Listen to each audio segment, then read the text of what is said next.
They called her the ghost of Greyfell, a whisper in the halls, a smudge of soot on the hearth, a thing of no consequence.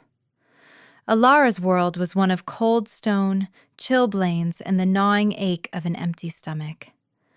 Her existence was measured in buckets of icy water hauled from the well and the sting of Lyra's words, each one a perfectly aimed dart meant to pierce the thin armor of her resolve. The wind howled outside the thick walls of the pack house, a hungry predator clawing at the stones. It was the night of the blood moon hunt, a tradition she was not only excluded from, but tasked with cleaning up after.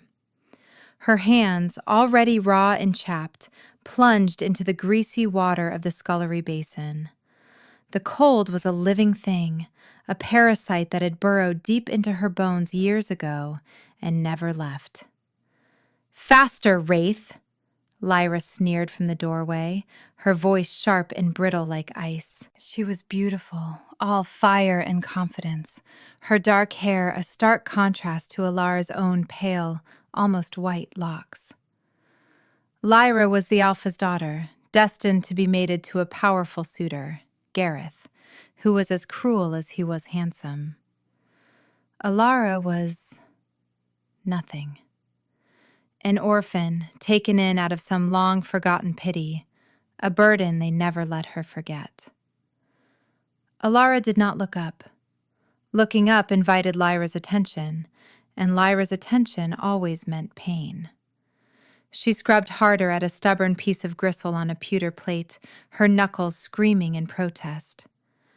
The scent of pine from the Yule decorations and the rich aroma of roasted boar from the feast still lingered in the air, a cruel mockery of the stale bread that was her own dinner. "Gareth said you were staring at him during the blessing," Lyra continued, stepping into the scullery. Her fine leather boots were silent on the flagstones. "Do you really think a creature like you has the right to look at him? An Omega smudge? You are filth." The word filth landed with a dull thud in the pit of her stomach. It was a familiar weight. She finished the plate and reached for another, her movements mechanical. She would not break. She would not give Lyra the satisfaction.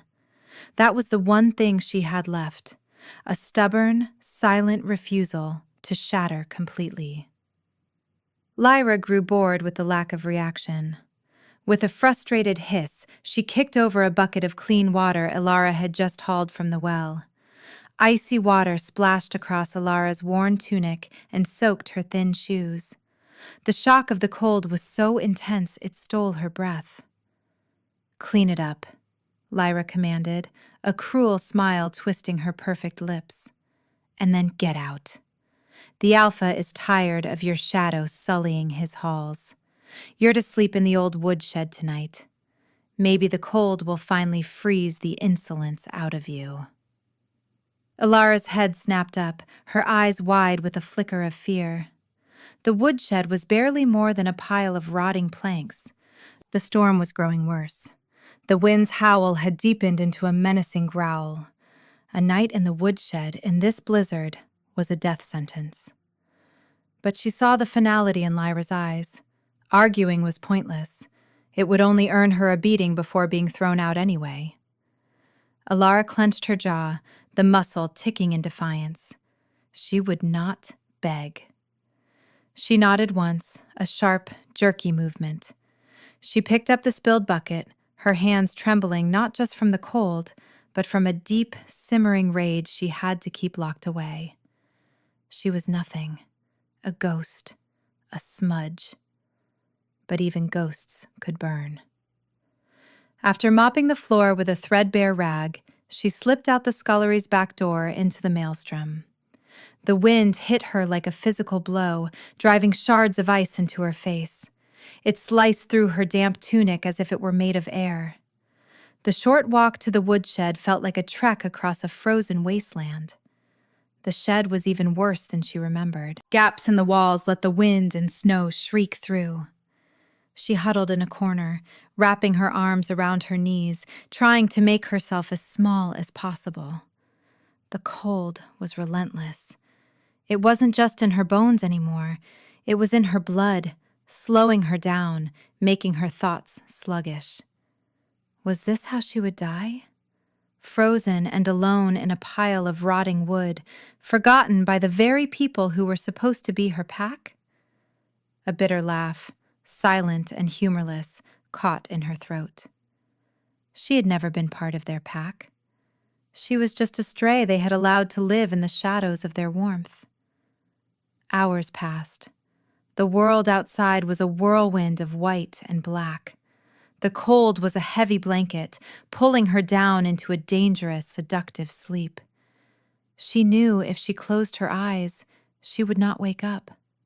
She fought it, biting her lip until she tasted the coppery tang of blood. She thought of Lyra's smug face, of Gareth's casual cruelty, of the Alpha who never saw her, who never once spoke her name. That rage, that tiny, defiant ember, was the only thing keeping her from succumbing. She had to get away. Not just from the shed, but from Greyfell, from all of it. If she was going to die, she would die free, under the open sky, not in a cage of someone else's making. The thought was madness. The blizzard was a churning beast that would swallow her whole, but staying here was a certain death. Fleeing was a chance. A sliver of a chance. With a groan, she forced her frozen limbs to move. Every joint screamed. Her muscles felt like solid ice. She pushed the warped door of the shed open, the wind nearly ripping it from her grasp. She stumbled out into the blinding white chaos of the storm. She had no idea where she was going. She just put one foot in front of the other, leaning into the wind, her face shielded by one raw, red hand. The pack house disappeared behind her in seconds, swallowed by the snow. She was utterly alone. The forest was a terrifying maze of skeletal trees and howling wind. Snow piled in deep drifts, and each step was a monumental effort, plunging her thigh-deep into the frigid powder. Her breath came in ragged, painful gasps. The cold was winning. The ember of her rage was sputtering, drowned by the overwhelming, crushing power of the storm. Her legs finally gave out. She pitched forward, her face landing in a soft bank of snow. It didn't even feel cold anymore. A strange, peaceful numbness was spreading through her. This was it then. The end. She closed her eyes. Maybe death would be warmer than this life had been. A sound cut through the roar of the wind, a howl. Not the wind, but an animal. A wolf. It was low and guttural, filled with a pain that resonated deep within her own chest. Her eyes fluttered open. Something was wrong. This was no ordinary wolf. She pushed herself up, her arms shaking. Through the swirling snow, she saw a shape, a massive, dark form lying near the base of an ancient pine. A wolf, larger than any she had ever seen, its fur the color of a moonless night. A thick, crude spear shaft was jutting from its shoulder, dark blood staining the pristine snow around it. Fear was a distant, muted thing. All she felt was a strange, inexplicable pull, a pang of empathy for the wounded creature. It was dying, just like her. They were two lost things, freezing to death at the heart of the storm. Slowly, painfully, she crawled towards it. The wolf lifted its head, and even through the snow she could see its eyes. They were not the eyes of a normal beast. They burned with a fierce, intelligent light, the color of molten gold. A low growl rumbled in its chest, a warning. She stopped, holding up a hand. "I won't hurt you," she whispered, her voice a raw, broken thing. We're the same." The wolf's golden eyes watched her, intelligent and assessing. The growling subsided, replaced by a pained whine. It was in agony. Her own impending death seemed to fade into the background. She couldn't just lie here and watch it suffer. It was the last thing she would do. She crawled the final few feet, her body screaming in protest. The scent of pine and blood and something else, something wild and powerful like ozone before a lightning strike, filled her senses. She reached the wolf's side. Its body radiated a surprising heat, a stark contrast to the deathly cold of the air. "Let me help," she murmured, her hand hovering over the crude spear. It was lodged deep in the muscle of its shoulder. Pulling it out would be excruciating for the animal, and it would likely bleed out faster. Leaving it in would mean a slow, agonizing death from infection. She had no herbs, no bandages, nothing but her 2 frozen hands. A wave of the familiar, crushing worthlessness washed over her. What was she thinking? She couldn't save it. She couldn't even save herself. But the golden eyes held hers. In their depths, she saw not just pain, but a profound, soul-deep loneliness that mirrored her own. Without thinking, she laid her hand gently on its fur, just beside the terrible wound. The world exploded. It was not a sound, but a feeling. A cataclysmic surge of energy erupted from the point of contact. White-hot fire shot up her arm, searing a path straight to her heart. It was a pain beyond anything she had ever known, 1,000 times worse than the cold or Lyra's sharpest words. She screamed, a raw, tearing sound that was instantly ripped away by the wind. The world behind her eyes turned to pure, blinding light. She felt a connection snap into place, something ancient and unbreakable, as if a missing piece of her soul had just been slammed back into its rightful place. She felt the wolf's pain as if it were her own, its ancient loneliness, its shock, its overwhelming, staggering power. And then she felt its recognition. The fire in her arm coalesced, concentrating on the skin of her inner wrist. The burning intensified until she thought she would go mad from it. Through the blinding light in her mind, she saw him. Not the wolf, but a man. A man with the same molten gold eyes, broad shoulders, and a face that was harsh and predatorily beautiful. He was looking at her, not with pain, but with a dawning, earth-shattering awe. You. The word was not spoken. It was a thought, a feeling, a truth that slammed into her mind with the force of a physical blow. You're her. The light receded. Alara collapsed back into the snow, gasping, her entire body trembling violently. The pain in her arm subsided to a throbbing, fiery ache. She looked at her wrist. There, burned onto her pale skin, was a mark. It was an intricate, swirling pattern of silver lines, like a stylized spiral galaxy or a sleeping wolf curled around a star. It seemed to glow with a faint inner light. She looked back at the wolf. It was struggling to its feet, the spear shaft still protruding from its shoulder. And then, in a dizzying, impossible blur of shifting limbs and cracking bone, the wolf was gone. In its place stood the man from her vision. He was immense, a giant of a man clad in dark furs and leather, his presence so powerful it seemed to push back the storm itself. Snow melted around his bare feet. The spear was still lodged in his shoulder, and blood dripped from the wound onto the snow, sizzling like water on a hot stone. His eyes, those impossible molten gold eyes, were fixed on her. They held 1,000 years of loneliness and a moment of pure, unadulterated discovery. He took a step towards her, his movements slow, deliberate, as if he were afraid she might bolt. She couldn't have moved if she wanted to. She was frozen, not by the cold anymore, but by a terrifying, overwhelming awe. "Mine," he growled. The voice was deep as thunder, a sound that vibrated not in her ears, but in her very bones. It was not a question. It was a statement of fact, a claiming. What was happening? Who was this man, this monster? Her mind reeled, unable to process the impossible transformation, the burning mark on her skin, the word that echoed in the deepest parts of her soul. Mine. He knelt in front of her, ignoring his own grievous wound. He reached out a large hand, his fingers long and calloused.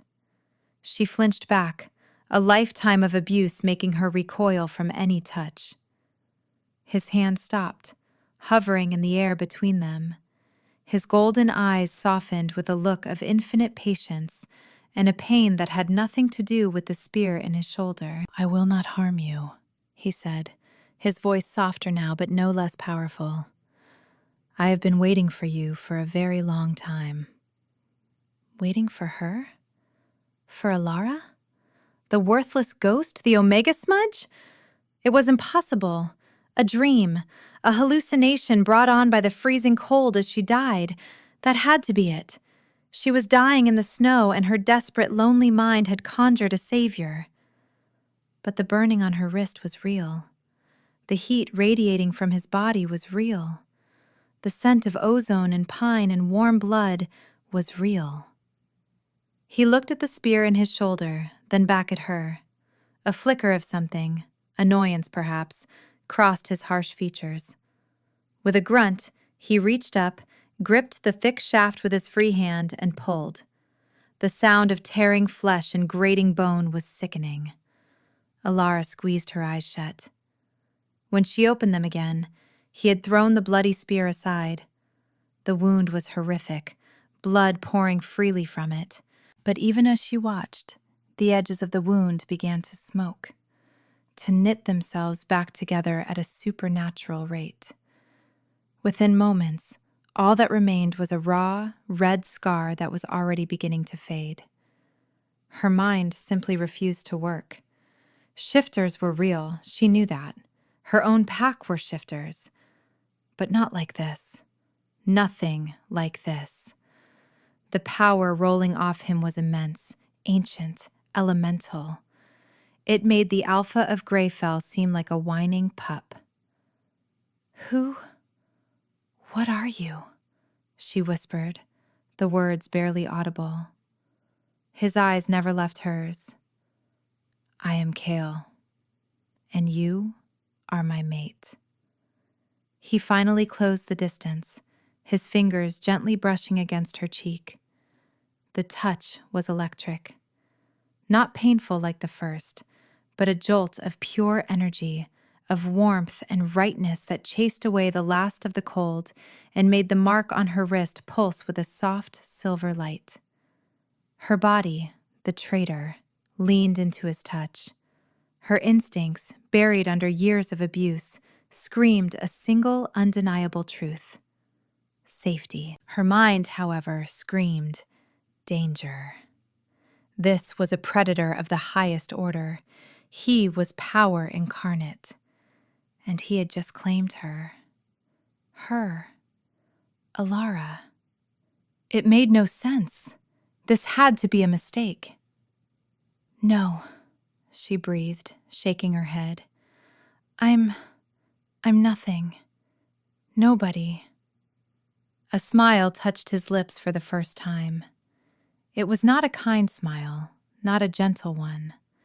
It was the smile of a king who had just found his long-lost crown.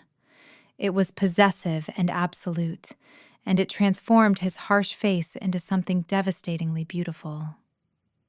"You are everything," he stated, as if it were the most obvious truth in the world. He scooped her up from the snow as if she weighed nothing at all. Her head fell against the solid warmth of his chest. His arms were a cage of muscle and heat, and for the first time in her life, she felt safe. Utterly, terrifyingly safe. "The storm is no place for you," he said, his voice rumbling against her ear. "I have you now. Sleep." The command was gentle, but her body obeyed it without question. The exhaustion of the day, the terror of the storm, the shock of the bond, it all crashed down on her at once. As her consciousness faded, the last thing she saw was the swirling silver mark on her wrist, glowing in the darkness of his embrace. Her last coherent thought was one of utter, helpless confusion. Who was he? And what was happening to her? She woke to the crackle of a fire and the scent of roasting meat. She was lying on a bed of soft furs in what appeared to be a small, dry cave. The blizzard still raged outside the entrance, but inside it was warm and safe. The man, Cale, was tending the fire, his broad back to her.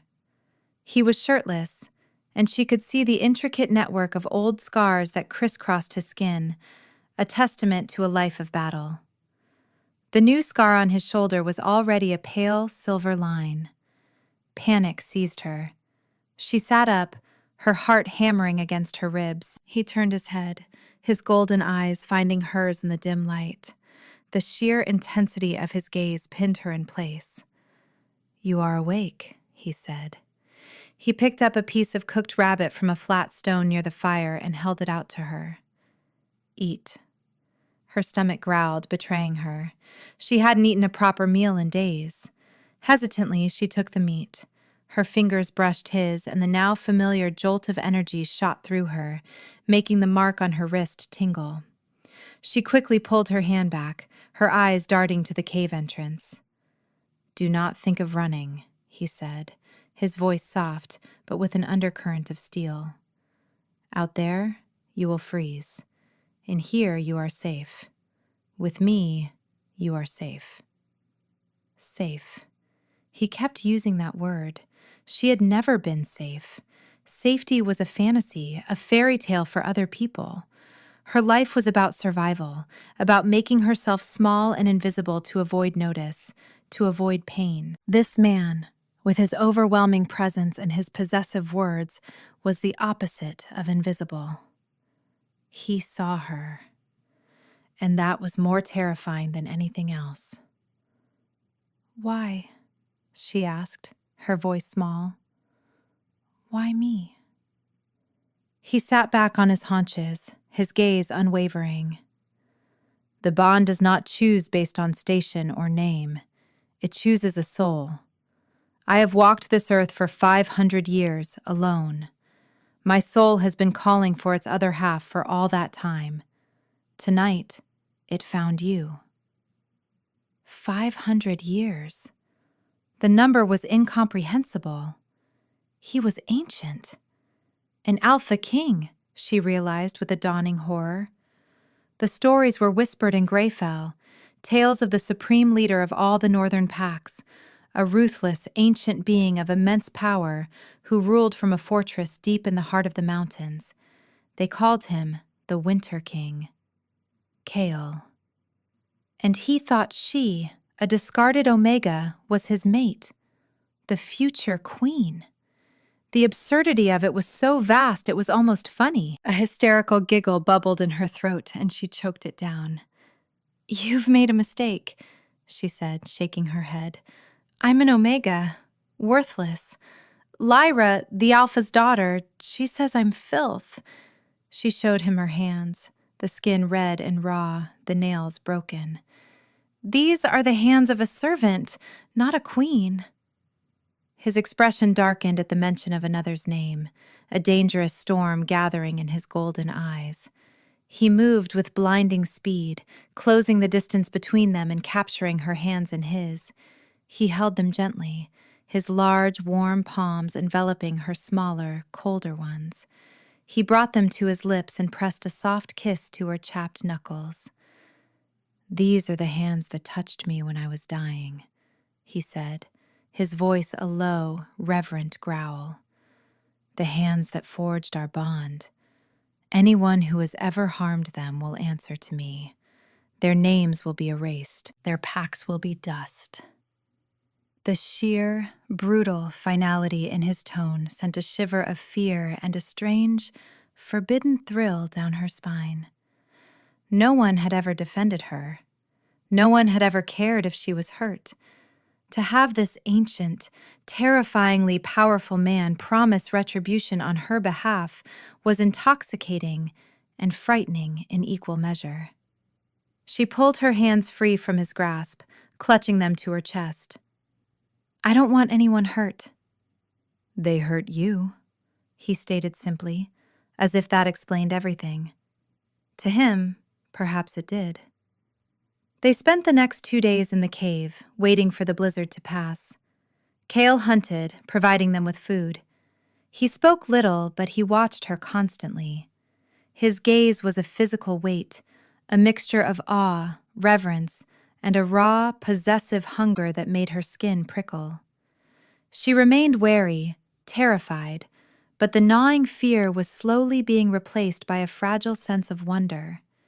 He never pushed her, never demanded anything. He simply existed in her space, a solid wall of warmth and power that kept the world at bay. He would tell her stories of the old world, of magic and mountains that touched the sky. His voice was like the rumbling of the earth, and she found herself listening, captivated. For the first time, someone was talking to her, not at her. On the third morning, the storm broke. Sunlight, pale and watery, streamed into the cave. Cale stood at the entrance, looking out at the transformed world. "It is time. My pack will be searching." Her blood ran cold. His pack. She would have to face them. They would see her for what she was, a scullery maid, a nobody. They would laugh at their king's mistake. The self-doubt came rushing back, a familiar, suffocating tide. "They won't accept me," she whispered, her voice trembling. Cale turned to her, his expression unreadable. "You are my mate. You are their queen. They do not have a choice." He held out his hand. "Come." Her mind screamed no, but her body, drawn by the invisible tether of the bond, betrayed her. Her legs moved, carrying her towards him. She placed her small hand in his, and his fingers closed around hers, strong and sure. The silver mark on her wrist pulsed with warmth. They had not traveled for more than an hour when the sound of approaching wolves reached them. A moment later, 3 figures appeared over a snowy ridge. One of them was Gareth. Alara's heart stopped. Gareth, the arrogant suitor of Lyra, the one who looked at her with such contempt, whose friends had cornered her in the stables more than once, their laughter sharp and cruel. He was here. Gareth's eyes widened when he saw her. Then they flickered to the massive man standing beside her, his hand holding hers. A sneer twisted Gareth's lips. "Well, well, look what the storm dragged in. The little ghost. Did you run away from your chores?" Cale's grip on her hand tightened. A low growl started deep in his chest. "You will show respect," Cale commanded, his voice dropping to a deadly temperature. Gareth's eyes narrowed, finally taking in Cale's sheer size and the aura of raw power that clung to him. But his arrogance won out. "And who are you to give me orders?" He took a step forward, his gaze landing on their joined hands, and then on the faint silver glow of the mark on her wrist. His sneer vanished, replaced by a look of stunned, greedy comprehension. His eyes widened in shock, then narrowed with cunning. He knew what the mark meant. He knew who Cale had to be. And he saw her not as a person, but as a prize, a weakness, a tool to be used. "So," Gareth breathed, a slow, predatory smile spreading across his face, The legends are true.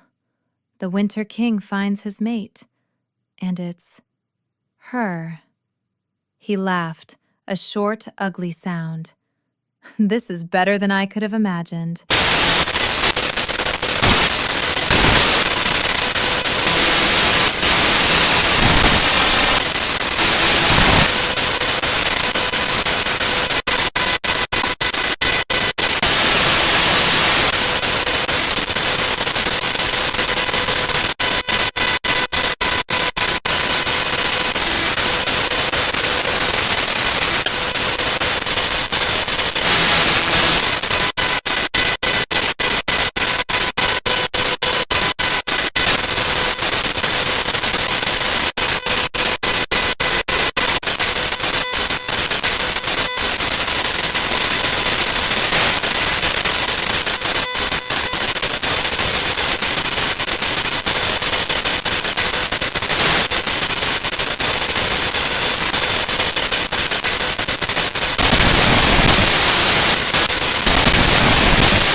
Another soldier lunged for Alara. She scrambled backward, tripping over a root and falling into the snow.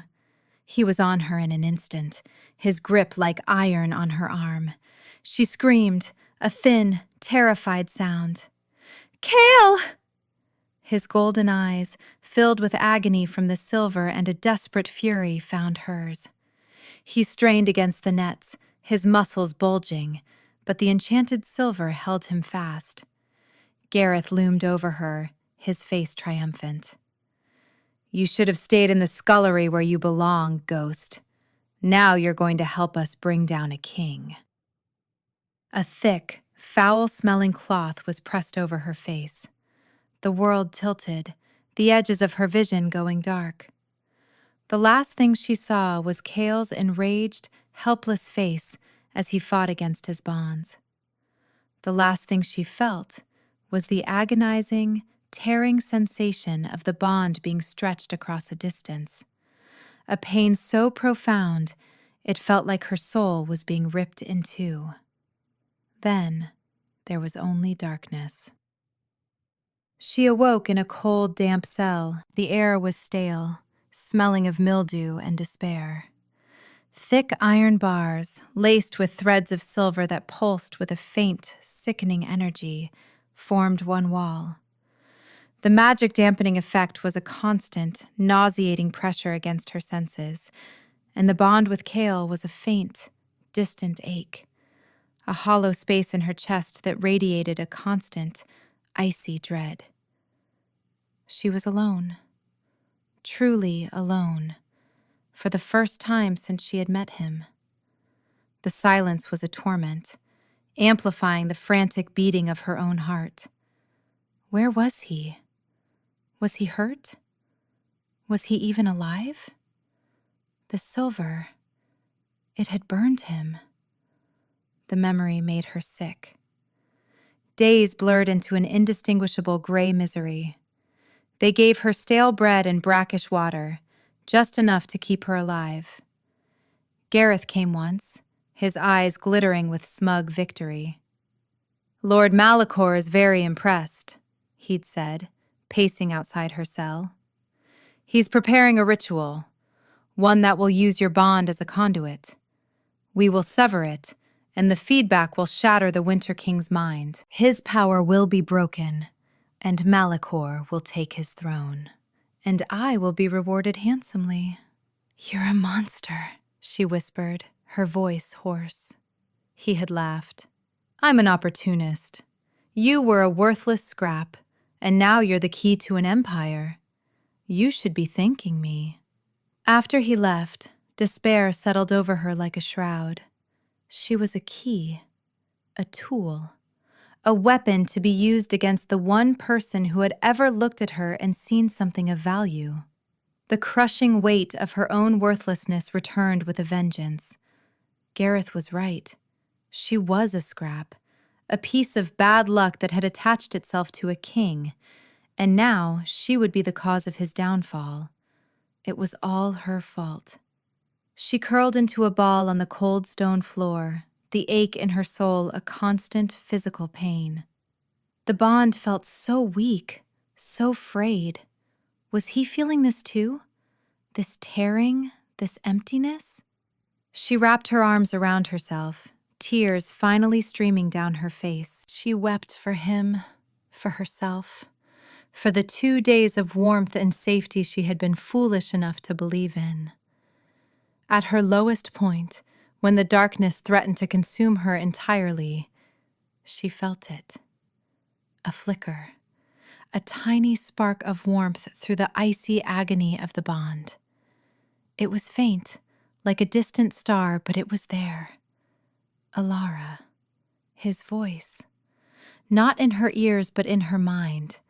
It was strained, filled with a pain that mirrored her own, but it was him. She gasped, her head shooting up. She focused on that tiny spark, pouring all of her desperation, all of her hope into it. Kale? I am here. His thought came back, stronger this time. Hold on. Do not let them break you. Do not let them break us. They're going to use me, she sent back, her thoughts frantic with terror. A ritual, to sever the bond, to hurt you. A wave of pure, cold rage washed over her through the connection. It was so powerful it made her gasp. Let them try. I am coming for you. I will tear their fortress down to the last stone. Just hold on. The connection faded, leaving her breathless but with a renewed flicker of hope. He was alive. He was fighting. He was coming. It was a fragile shield against the encroaching despair, but it was a shield nonetheless. The day of the ritual arrived. 2 guards dragged her from her cell and up a winding staircase. They emerged into a vast circular chamber. The air was thick with the smell of strange incense and blood. In the center of the room, a complex array of runes was carved into the floor, glowing with a sickly red light. A man stood by a stone altar, his back to her. He was tall and cloaked in shadows, even in the torchlight. When he turned, she saw a face that was handsome in a sharp, cruel way. His eyes the color of dying embers. This was Lord Malachor. "The vessel arrives," Malachor said, his voice smooth and cold as polished obsidian. "So this is the creature that holds the king's heart." "You are less than I expected." His eyes dismissed her with casual contempt, the same look she had seen 1,000 times before. They forced her into the center of the runic circle. Malachor began to chant in a guttural, ancient language. The red light from the runes intensified, crawling up her legs like fiery snakes. Pain, sharp and biting, erupted from the bond. It felt like hot knives were being driven into the connection, twisting and tearing. She cried out, falling to her knees. The ache of separation became an active, violent agony. Through the bond, she could feel Kale's answering roar of pain and fury, even from miles away. Malachor was hurting them both. "Yes," Malachor hissed, his eyes glowing brighter. "Feel it. The bond that was his greatest strength will now be his undoing. When it shatters, he will be nothing but a broken beast." The pain was becoming unbearable. Her vision swam. The silver mark on her wrist was flickering wildly, turning a dull, sickly gray. They were losing. He was coming, but he was not going to be in time. "Kale, I'm sorry," she thought, a single tear tracing a path through the grime on her cheek. "I'm so sorry." And then the world exploded again. It was not the ritual. It was the sound of 1,000 tons of stone being ripped apart. An entire wall of the chamber blasted inward in a shower of rock and dust. And standing there, framed against the gray sky, was Kale. He was no longer the man. He was the wolf. But he was larger now, monstrous, his fur bristling with raw power, his golden eyes blazing with the light of a vengeful sun. Behind him stood an army of the largest wolves she had ever seen, his royal guard, their eyes all glowing with shared purpose and fury. The battle was instant and brutal. Kale's warriors fell upon Malicor's soldiers like a storm surge. The sounds of snarling, screaming, and the clash of steel filled the chamber. Kale ignored everyone else. His burning gaze was locked on Malicor, who looked momentarily shocked by the sheer destructive force of his arrival. Then Kale's eyes shifted to Alara, kneeling in the circle, her face pale with pain. The rage in his eyes intensified into a supernova. He launched himself across the room, a blur of black fur and righteous fury. Malicor threw up a shield of shadow magic, but Kale smashed through it as if it were glass. He slammed into the Shadow King, and the two alphas tumbled across the floor in a maelstrom of claws and teeth. Gareth, who had been standing near the altar, saw his chance. While the alphas were locked in combat, he ran towards Alara, a ritual dagger in his hand. "If I can't have the reward, I'll take the satisfaction," he snarled, his face twisted with spite. Alara saw him coming. Kale was fighting for her, for them, his body taking grievous wounds from Malicor's shadow-forged claws, and she was on her knees, helpless, a worthless victim about to be slaughtered. No. The word was a silent scream in her soul. No. She was not worthless. She was not a ghost. She was not a victim. Kale, the Winter King, the most powerful being she had ever met, had looked at her and seen everything. He had called her his queen. The rage she had kept buried for a lifetime, the defiance that had kept her alive, erupted.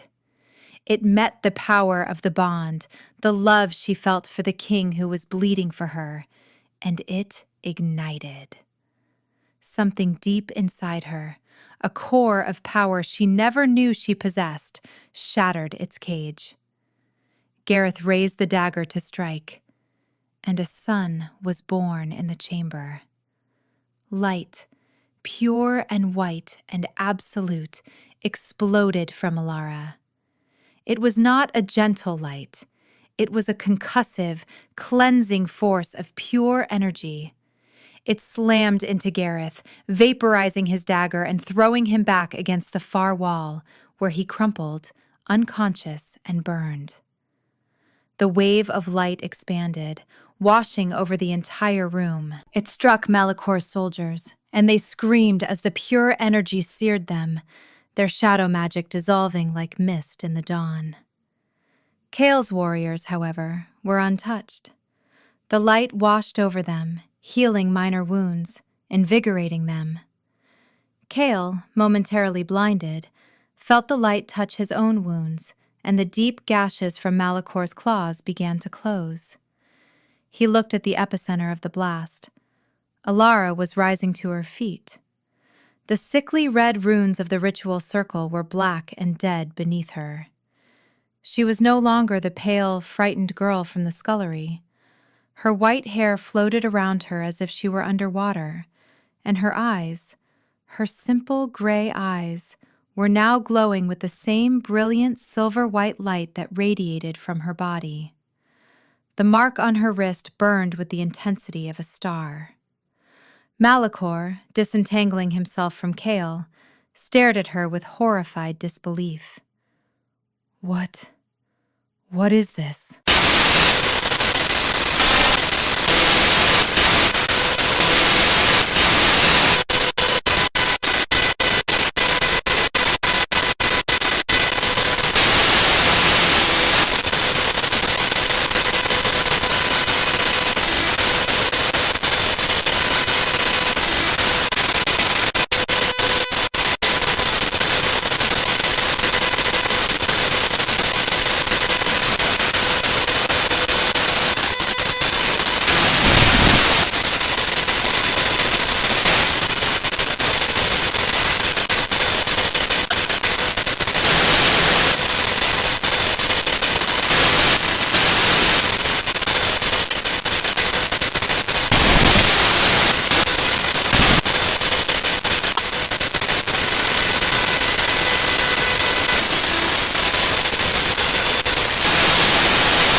The wave of exhaustion that hit her was immense, and she stumbled.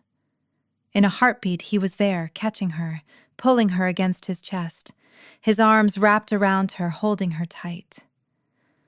Alara. He breathed her name like a prayer against her hair.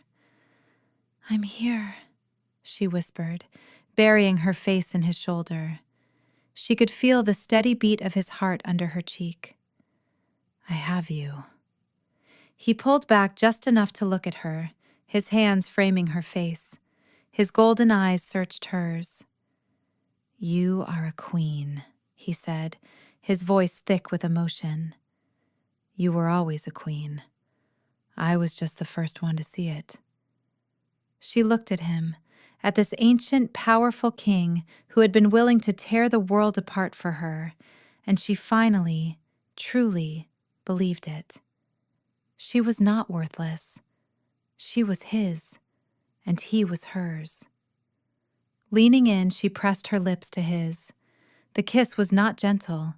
It was a collision of two souls who had fought through ice and shadow and despair to find each other. The bond between them flared, no longer an ache or a tether, but a blazing, joyful inferno. As they kissed, the silver mark on her wrist blazed with light, and on the back of Kael's hand, a matching mark burned itself into existence, a swirling, golden spiral, a sun to her star. He gasped against her mouth, the completion of the bond a shockwave through his own system.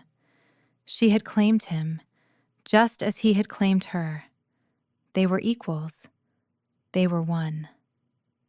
When he finally presented her to his people, standing on the ramparts of his mountain fortress, they did not see a former scullery maid.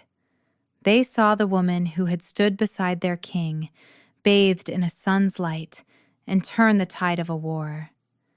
They saw the silver light that still lingered in her eyes and the golden mark on their king's hand. They saw their queen. That night, curled in his arms in a chamber filled with furs and moonlight, she traced the new mark on his hand. The last vestiges of the cold, lonely ghost from Greyfell had been burned away in the light of her own power. She was home. I never thought I would have this, she whispered into the quiet of the room. A home. A family. Kael's arms tightened around her, his voice a low rumble against her back. This was always your destiny. We were always your destiny. He pressed a kiss to her temple. Rest, my queen. Our reign is just beginning. And for the first time in her life, Alara slept without fear, her dreams filled not with shadows and cold, but with the warm, steady glow of molten gold and silver light. She had found her place, not as a ghost in the halls of others, but as a queen in her own right beside her king. She was seen. She was loved. She was whole.